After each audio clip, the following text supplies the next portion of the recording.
But the most conspicuous difference was the books.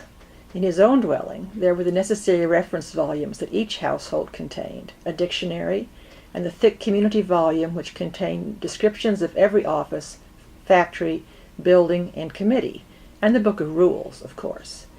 The books in his own dwelling were the only books that Jonas had ever seen.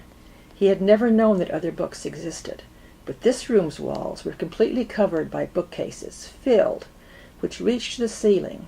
There must have been hundreds, perhaps thousands of books, their titles embossed in shiny letters. Jonas stared at them. He couldn't imagine what the thousands of pages contained. Could there be rules beyond the rules that governed the community? Could there be more descriptions of offices and factories and committees? He had only a second to look around, because he was aware that the man sitting in a chair beside the table was watching him.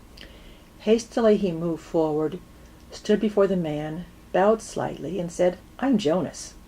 "I know. Welcome, receiver of memory." Jonas recognized the man. He was the elder who had seemed separate from the others at the ceremony, though he was dressed in the same special clothing that only elders wore. Jonas looked self-consciously into the pale eyes that mirrored his own. "Sir, I apologize for my lack of understanding." He waited, but the man did not give the standard accepting of apology response.